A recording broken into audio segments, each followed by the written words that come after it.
Selamat sore para netizen dimanapun kita berada, salam inspirasi bagi kita semua. Melanggar lagi ya. KPU akan tegur lagi Gibran usai serukan pendukungnya berteriak saat debat Cawapres ya. Karena menjadi anak presiden ya semau mereka begitu kan. Tanpa melihat etika-etika yang ada di situ begitu. Hari ini sudah kelihatan bahwa seorang cawapres Gibran lalai terhadap peraturan-peraturan yang ada mereka begitu. Seolah-olah tidak menghormati begitu kan. Jadi saya kira sekarang ini bisa melihat bagaimana substansi dari seorang ya Gibran ya. Apakah hanya ingin unggul saja itu aja begitu kan sehingga kata-kata pertanyaan disingkat sana sini begitu. Banyak di situ begitu karena sebuah ambisi ingin unggul di situ. Padahal masyarakat sudah melihat muak begitu kan. Dengan cara-cara seperti itu begitu. Saya kira inilah ada kesalahan-kesalahan yang kemudian fatal mereka begitu kan ya. Ini bahkan satu sisi melihat bahwa wah ini gimana coba bayangkan seorang Gibran saja bisa ya dalam hal ini ya ditegur sana sini dia tidak mendengarkan begitu kan. Apalagi masyarakat kalau mengkritik Gibran mungkin ya baca ya tidak usah tanggapi, tidak usah apa dan sebagainya. Ini kan kacau begitu kan. Bahkan KPU akan tegur lain ya Gibran usai serukan pendukungnya berteriak saat debat Cawapres. Kelihatan kan mereka. Jadi ini kena teguran lagi begitu. Ya kalau hanya kena teguran begitu ya ngapain aja begitu ada peraturan seperti itu begitu. Tapi setidaknya kan menghormati di situ begitu kan. Di satu sisi seperti itu. Masyarakat kan bisa melihat begitu ya. Ya kalau kemarin ya kompori lagi begitu kan terhadap teriakan-teriakan di situ begitu. Ini KPU akan tegur lagi Gibran usai serukan ya pendukungnya berteriak saat debat Cawapres. Tegur dong ya, dikasih sanksi enggak? Ya, kalah sama wakil kepala sekolah ya bidang kemahasiswaan.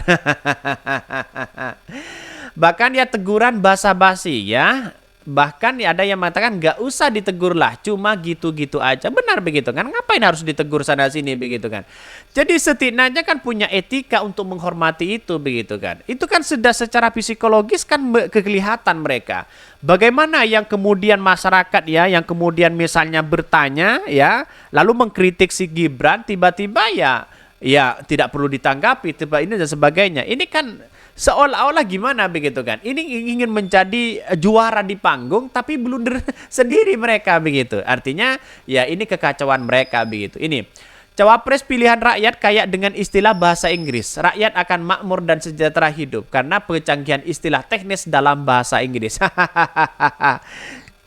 Bahkan ya Pak Mahfud memang ya lurus benar ya, ninggalin podium aja nggak mau karena tahu aturannya nggak boleh katanya ya. Anak itu ya temperamen orangnya ya, bisa dilihat dari mimik wajahnya bisa begitu. Lihat saja di situ begitu kan ya. Bahkan di situ ya karena Gibran tidak punya malu di situ ya seperti itu begitu. Itu percuma begitu kan. Ditegur sana sini percuma karena dia tidak punya malu. Nah, ini yang menjadi kendala penting. Anak muda kok tidak disertakan etika dan representasi anak muda sebagai gagasan utama bagi hari ini begitu kan ya, karena anak muda itu sangat penting sekali. Tapi kalau kelakuannya anak muda seperti itu, bagaimana mungkin dijadikan sebagai rujukan begitu kan? Itu kan sudah jelas mereka. Artinya apa? Artinya selama ini ada kerancuan besar di situ begitu. Ya biarlah masyarakat yang menilai ini semua begitu kan. Masyarakat yang menilai semua. Karena pada kenyataannya adalah bahwa apa yang dilakukan Gibran itu kan punya dampak sendiri di masyarakat begitu. Ya kalau itu aja saya kira tidak akan bisa begitu kan. Dalam artian bahwa ingin menang dengan cara-cara apa coba bayangkan. Sedangkan masyarakat sudah muak begitu kan ya. Bahkan satu sisi mengatakan KPU akan tegur lagi Gibran ya usai serukan pendukungnya berteriak saat debat Cawapres ya. Lantas bagaimana? Kemana Bawaslu begitu? Ketua Komisi Pemilihan Umum KPU ya RI Hasyim Asyari mengaku akan kembali menegur Cawapres nomor urut 2 Gibran Raka Buming Raka setelah dalam debat perdana Cawapres kembali menyerukan pendukungnya untuk berteriak. Ya nanti kita ingatkan lagi, kita tegur lagi pada evaluasi hasil debat yang kedua. Ini nanti kan pasti ada pertemuan ya lanjut antara KPU dengan tim pasangan calon masing-masing. Pasti akan mengajukan sejumlah catatan evaluasi dan nanti akan begitu kan KPU akan mendengarkan dan kemudian akan mengambil keputusan kata Hasyim di situ begitu kan. Jadi kalau hanya ditegur sana sini, kalau hanya diingatkan sana sini, wah itu sudah lagu lama begitu kan ya. Lagu lama kok seperti itu begitu. Artinya apa? Kita melihat bagaimana ya ditindak setidak-tidaknya begitu kan ya. Setidak-tidaknya begitu kan. Setidak-tidaknya begitu kan.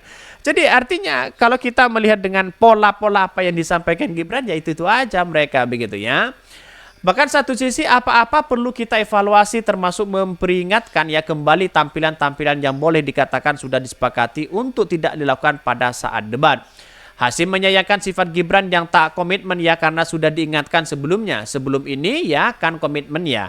Bahkan komitmen antar calon dan kami menganggap masing-masing calon kan orang secara politik sudah dewasa. Semua tentang apa yang sudah disepakati itu.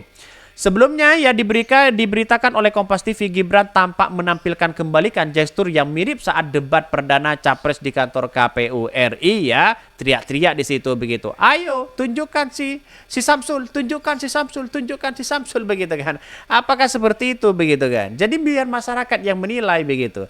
Jadi kalau sekarang itu banyak yang mengatakan bahwa Gibran itu unggul dalam debat ya, kita lihat saja di situ begitu. Apa substansi dari seorang Gibran begitu kan?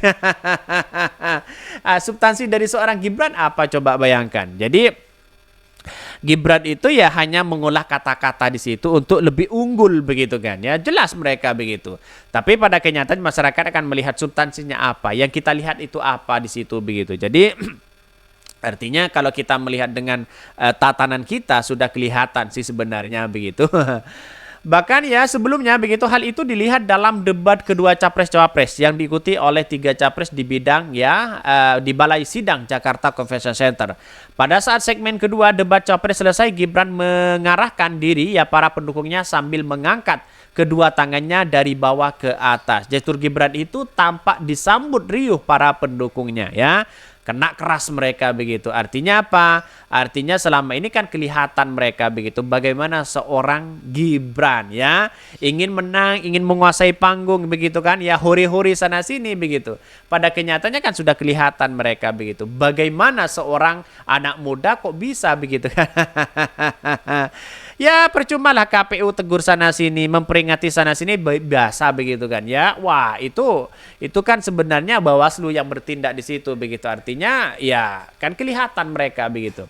Jadi saya kira apa yang dilakukan Gibran ya sudah blunder kedua kalinya begitu kan ya. Hal-hal seperti ini begitu. Apalagi nanti begitu debat ketiga mungkin capres cawapres di situ sama begitu kan untuk mendampingi di situ. Tapi kenyataannya saya kira bahwa apa yang selama ini disampaikan gagasan-gagasan Gibran tidak kena kepada masyarakat begitu kan. Hanya banyak janji saja begitu kan. Hanya banyak janji, banyak jualannya bapaknya di situ begitu. Masalah soal IKN, ada investor katanya. Padahal tidak ada satupun investor yang masuk di situ. Ini kan logika yang salah begitu kan. Bahkan kata Pak Mahfud MD tunjukkan kalau ada investor satu aja di IKN katanya begitu ya. Oke ya mungkin itu yang kami sampaikan ya. Tonton terus channel Hodari Podcast Rakyat ini karena ada berita-berita menarik dan viral setiap harinya. Salam para netizen, salam inspirasi bagi kita semua. Jangan lupa di subscribe di YouTube Hodari Podcast Rakyat ini.